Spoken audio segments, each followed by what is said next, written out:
मुख्यमंत्री योगी आदित्यनाथ ने रविवार को उत्तर प्रदेश की नई जनसंख्या नीति के मसौदे का विमोचन किया। इस दौरान मुख्यमंत्री योगी आदित्यनाथ ने कहा कि देश की बढ़ती जनसंख्या विकास की राह में सबसे बड़ी बाधा है। उन्होंने कहा कि प्रदेश सरकार जो नई जनसंख्या नीति लेकर आई है, उससे समाज के हर वर्ग व तबके के लोग जुड़ेंगे। उन्होंने लोगों से अपील की है कि जनसंख्या नियंत्रण के लिए जागरूकता जरूरी है। मुख्यमंत्री ने कहा कि जो जनसंख्या नीति सरकार लेकर आई है, उससे समाज में खुशहाली आएगी। मुख्यमंत्री ने अपने संबोधन में कहा कि जनसंख्या नियंत्रण पर पिछले 4 दशकों से चर्चा हो रही थी। देश की गरीबी का एक मुख्य कारण जनसंख्या भी है। उन्होंने कहा कि जो भी जनसंख्या नीति सरकार लेकर आई है, उसमें सभी वर्गों का ध्यान रखा गया है। साथ ही मुख्यमंत्री ने कहा कि 2 बच्चों के बीच अंतर बहुत जरूरी है। उन्होंने कहा कि 2 बच्चों के जन्म में अंतर न होने की वजह से कुपोषण का खतरा भी बना रहता है।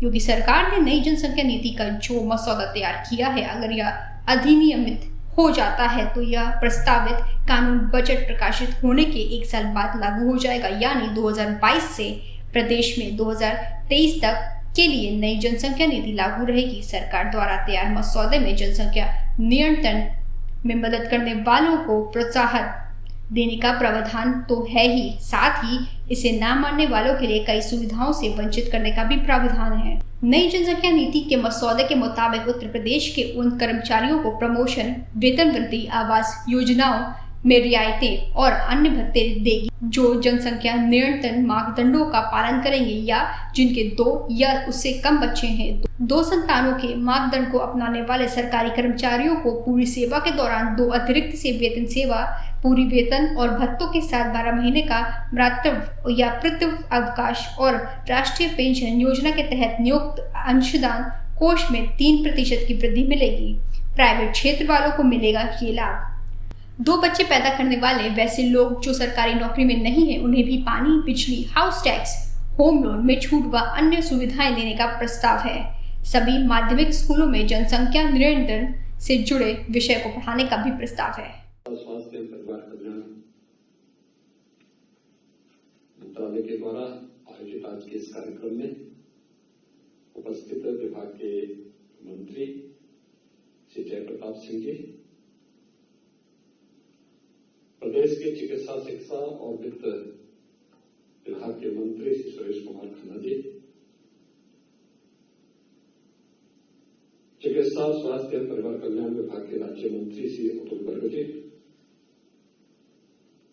अपर मुख्य सचिव चिकित्सा, स्वास्थ्य एवं परिवार कल्याण समित मोहन प्रसाद जी, चिकित्सा शिक्षा के प्रमुख सचिव श्री आलोक कुमार जी, आज के इस कार्यक्रम में उपस्थित चिकित्सा एवं स्वास्थ्य विभाग से जुड़े हुए सभी अधिकारीगण, प्रदेश के स्वास्थ्य मिशन को कुशलतापूर्वक आगे बढ़ाने में योगदान देने वाले जो विभिन्न स्वयंसेवी संगठन और संस्थाएं हैं, उनके प्रतिनिधिगण और उपस्थित भाइयों बहनों, विश्व जनसंख्या दिवस के अवसर पर मैं पूरे प्रदेशवासियों को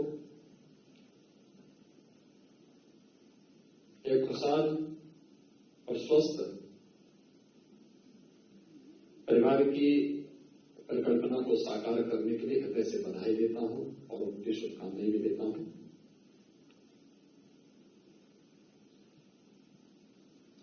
पूरी दुनिया के अंदर एक विषय को लेकर के समय समय पर चिंता व्यक्त की गई कि बढ़ती हुई जनसंख्या विकास में कहीं न कहीं बाधक हो सकती है और इस पर अनेक मंचों से पिछले 4 दशकों से निरंतर चर्चा चल रही है।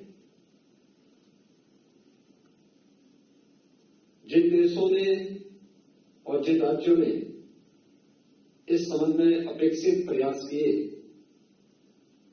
उसके वहां सकारात्मक परिणाम भी सामने देखने को मिले हैं, लेकिन फिर भी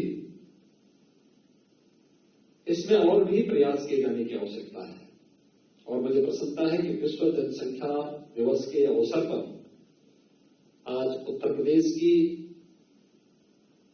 जनसंख्या नीति 2021 से 30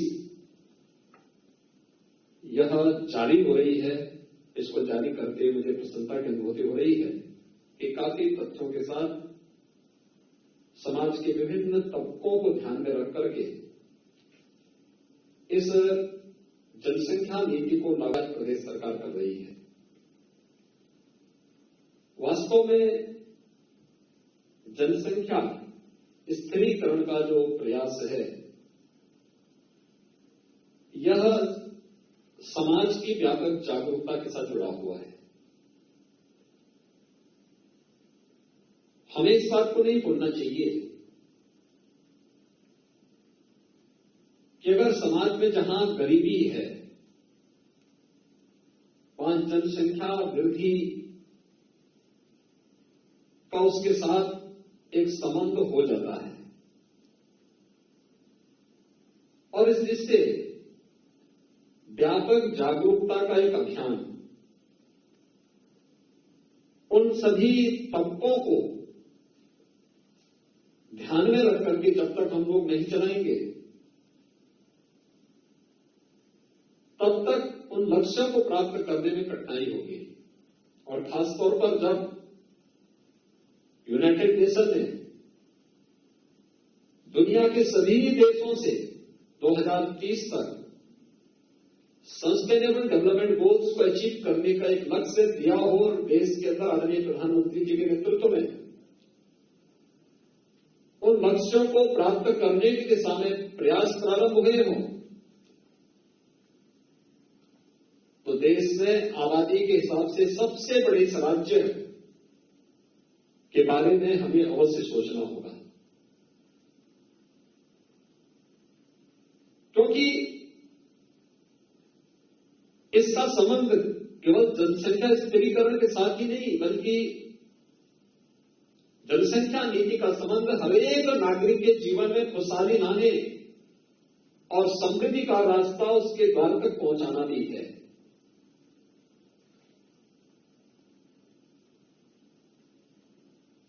उत्तर प्रदेश विधानसभा में हम लोगों ने 2018 में 2019 में कुछ प्रयास प्रारंभ किए। 2018-19 में देश का पहला विधानमंडल उत्तर प्रदेश विधानमंडल था, जहां पर गांधी जयंती के अवसर पर सस्टेनेबल डेवलपमेंट गोल्स को अचीव करने के लिए 36 घंटे तक अनवरत चर्चा का एक नया रिकॉर्ड बनाया गया। उन गोल्स को अचीव करने के लिए अलग अलग विभागों के द्वारा अंतर विभागीय समन्वय समितियां गठित की गई और उसे निरंतर मंत्री मंडल का एक समूह निरंतर उनकी समीक्षा करता है, उसे फॉलोअप करने के दिशा में प्रयास कर रहा है। लेकिन इसमें समाज के विभिन्न तबकों की भूमिका और उनका योगदान अत्यंत महत्वपूर्ण हो जाता है और इसलिए सबसे पहला कार्य अवेयरनेस का, जागरूकता का, उन तबकों को चिन्हित करना, उनके बीच में अवेयरनेस के इस प्रकार के कार्यक्रम को आगे बढ़ाना। अगर इस दिशा में हम प्रयास कर सकें और जिसका निरंतर चलना है, वह अत्यंत महत्वपूर्ण है और ये उन स्थितियों में महत्वपूर्ण है जब देश के अंदर टीएफआर में, एमएमआर में और आईएमआर में जो अंतर देखने को मिला है, पूरे जो नेशनल एवरेज है उसमें राज्य के स्तर पर अगर हम देखेंगे तो उसमें उत्तर प्रदेश के स्तर पर और भी नए प्रयास किए जाने की आवश्यकता है। 2016 में अगर उत्तर प्रदेश के अंदर हम देखेंगे तो टीएफआर 3.3 था और राष्ट्रीय स्तर पर 2.6 था। आज के दिन पर उत्तर प्रदेश के अंदर टीएफआर 2.7 और अखिल भारतीय स्तर पर 2.3 है। यानी हमें अभी कुछ नए प्रयास करने होंगे, अतिरिक्त प्रयास करने होंगे। एमएमआर अगर हम उत्तर प्रदेश के अंदर 2016 की दृष्टि देखें, यह घटकर के 197 हुआ है। लेकिन अगर अखिल भारतीय स्तर पर हम देखेंगे तो 2016 में ये 178 था और आज के दिन पर 113 है। यानी उत्तर प्रदेश को इस दिशा में और अच्छे प्रयास करने होंगे। IMR 2016 में अखिल भारतीय स्तर पर उत्तर प्रदेश में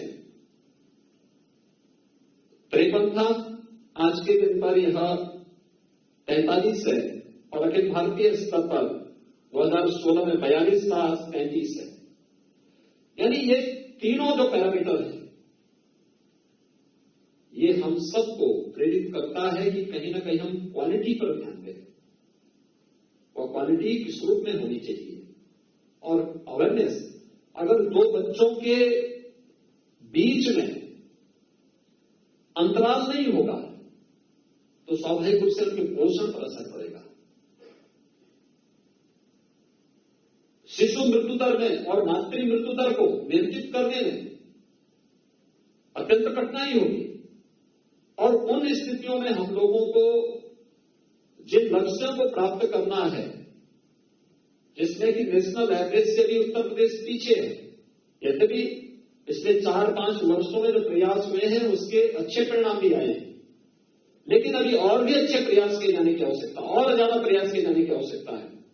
और उस दिशा में प्रयास करके हम लोग एसडीजी के लक्ष्यों को प्राप्त कर सकते हैं। इसलिए जनसंख्या स्थिरीकरण की दिशा में प्रयास, लेकिन इस प्रयास का आधार हमें इस बात को भी ध्यान रखना होगा कि देश की जनसांख्यिकी और संतुलन पर इसका कोई विपरीत असर भी न पड़े। हर तबके को इसके साथ जोड़ना होगा, हर एक तबके को उस जागरूकता अभियान के साथ जोड़ना पड़ेगा। मां और बच्चे के स्वास्थ्य को इसके साथ जोड़ना पड़ेगा। शासन की योजनाओं का लाभ 2014 के बाद से भारत सरकार ने आदरणीय प्रधानमंत्री जी के मार्गदर्शन में अनेक ऐसी योजनाएं लागू की हैं, जिन योजनाओं को लागू करके हम लोग एक बड़े तबके को इससे लाभान्वित कर सकते हैं। और मुझे लगता है कि उस दिशा में और भी अच्छे प्रयास किए जाने की आवश्यकता है। केंद्र सरकार और आदरणीय प्रधानमंत्री जी के मार्गदर्शन में उत्तर प्रदेश के अंदर हम लोगों ने प्रयास किए। उन प्रयासों की चर्चा स्वास्थ्य मंत्री जी ने अपने उद्बोधन में कहा भी, किया भी। लेकिन अभी भी हमारे स्तर पर जो नए प्रयास हुए हैं उसमें अंतर विभागीय समन्वय के माध्यम से उसके बेहतर परिणाम आ सकते हैं। ये केवल यहीं पर ही नहीं, ये केवल स्वास्थ्य, चिकित्सा, शिक्षा और परिवार कल्याण विभाग से संबंधित नहीं, महिला और बाल विकास विभाग को इसके साथ जोड़ना होगा। एजुकेशन को, बेसिक, माध्यमिक, उच्च या अलग अलग जो हमारे शिक्षा से जुड़े हुए संस्थान हैं उनके अंदर व्यापक अवेयरनेस के कार्यक्रम को इसके साथ जोड़ना पड़ेगा।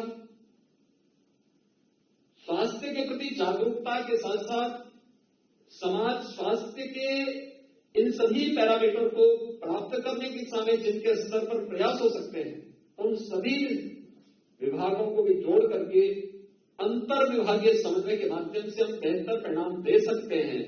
यह हमें विस्मृत नहीं करना चाहिए, क्योंकि हम लोगों ने अंतर विभागीय समन्वय के माध्यम से न केवल दिमागी बुखार को नियंत्रित किया है, बल्कि अंतर विभागीय बेहतर समन्वय के माध्यम से वैश्विक महामारी कोरोना को भी उत्तर प्रदेश ने बहुत अच्छे प्रबंधन के माध्यम से नियंत्रण की ओर ले जाने में सफलता प्राप्त की है। और मुझे विश्वास है कि जो जनसंख्या नीति का नया ड्राफ्ट आज यहां पे लॉन्च किया गया है, इसको शासन से जुड़े हुए सभी विभाग अपने सभी स्टेक होल्डर्स के साथ मिलकर के, अपने सहयोगी संस्थाओं के साथ मिलकर के प्रभावी ढंग से लागू करने में सफल होंगे, ये मुझे विश्वास है।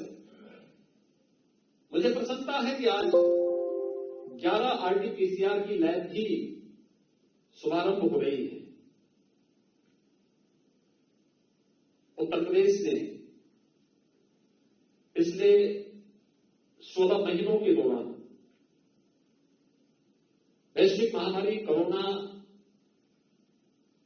से लड़ते हुए, जूझते हुए, भारत सरकार के सहयोग से, आदरणीय प्रधानमंत्री जी की प्रेरणा से टेस्टिंग क्षमता को काफी आगे बढ़ाया है।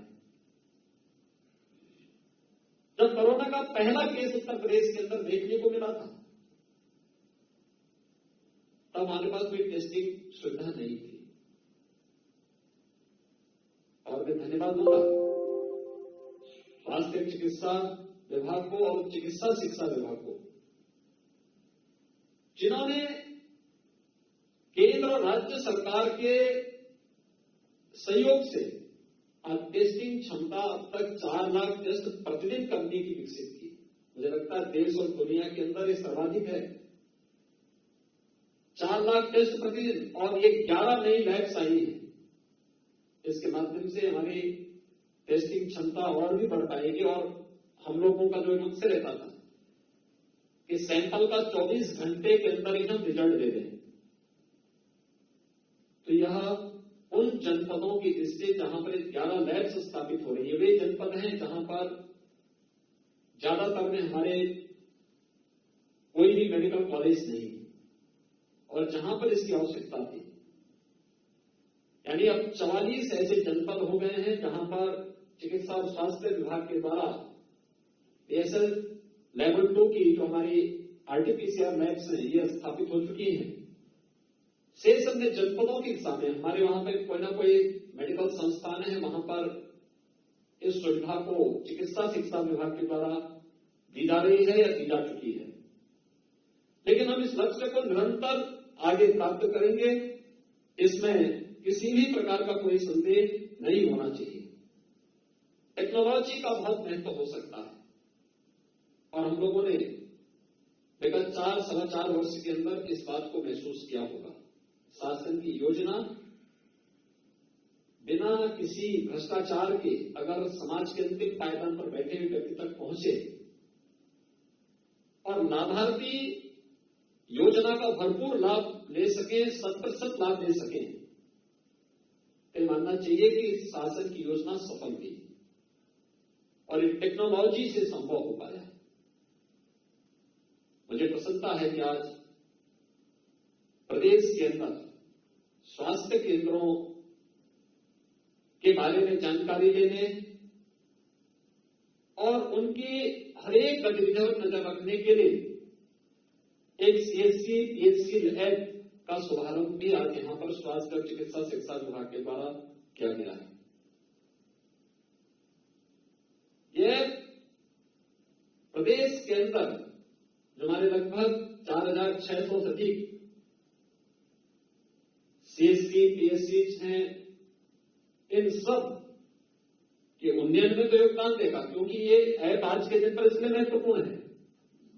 हम लोग वर्तमान में हर एक CHC PHC को किसी न किसी जनप्रतिनिधि या समाज के किसी न किसी मानित व्यक्ति के द्वारा उसे गोद लिया गया है, और जब व्यक्ति उन स्वास्थ्य केंद्रों के साथ जाता है तो अक्सर बहुत सारे लोग ऐसे होते हैं जिन्होंने कभी विजिट नहीं किया केंद्र में, लेकिन आके हमारे पास शिकायत करते हैं। आज हम ऐप को दिखा के उसे कह सकते हैं, आप बताइए कौन सा केंद्र आपका है और आप कितनी बार विजिट किए, हमें एक बार बताइए। दूसरा, वहां क्या क्या सुविधाएं हैं उसको बता सकते हैं कि वहां इतने चिकित्सक हैं, इतने बेड्स हैं, ये फैसिलिटी वहां मौजूद है, और ये सुविधाएं हम आने वाले समय में इसको देने जा रहे हैं, दवा की स्थिति ये है। ये कुछ सामान्य जानकारियां भी उनको उपलब्ध कराई जा सकती है। तो इस दृष्टि से मुझे विश्वास है कि हम टेक्नोलॉजी को और अपग्रेड करते हुए इस दिशा में प्रयास करेंगे, और मेरा ये मानना है CSR से हो और अन्य संस्थाओं के सहयोग से, जनप्रतिनिधियों के सहयोग से भी हमारा प्रयास होना चाहिए कि हर CHC PHC तक हमें हेल्थ ATM को पहुंचाना चाहिए। एक नया प्रयोग होगा ये, स्वास्थ्य विभाग में टेक्नोलॉजी का इस्तेमाल करते थे, क्योंकि जितने हमारे अभी तक CHC PHC हैं, इसमें जितना मैन पावर होना चाहिए तमाम प्रयासों के बावजूद उपलब्ध नहीं। ये हेल्थ एटीएम हमें वहां पर तत्काल काफी बड़ी संख्या में जांच की सुविधा तो उपलब्ध कराएगा ही, टेली कंसल्टेशन की सुविधा भी उपलब्ध कराएगा। जिन विशेषज्ञों का अभाव जिस सेंटर में होगा, वहां पर उन लोगों को वहां पर विशेषज्ञ चिकित्सीय सुविधा उपलब्ध कराने में हेल्थ एटीएम बहुत बड़ा रोल अदा कर सकता है और हमें इस दिशा में एक प्रयास प्रारंभ करना होगा। मुझे प्रसन्नता है कि आज यहाँ पर नौ दंपतियों को एक सगुन किट का वितरण भी हुआ है।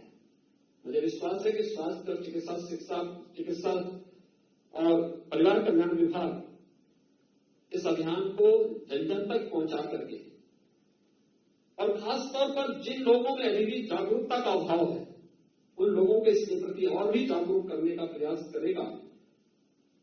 आज के इस कार्यक्रम के लिए मैं विश्व जनसंख्या दिवस के अवसर पर आयोजित जो एक कार्यक्रम है, उत्तर प्रदेश की जनसंख्या नीति को आज लॉन्च किया गया है 2021 से 2030 के लिए, आरटीपीसीआर के लैब्स के उद्घाटन के लिए, CSC-PSC ऐप के लिए और इस पूरे अभियान के प्रति मैं अपनी शुभकामनाएं देता हूं।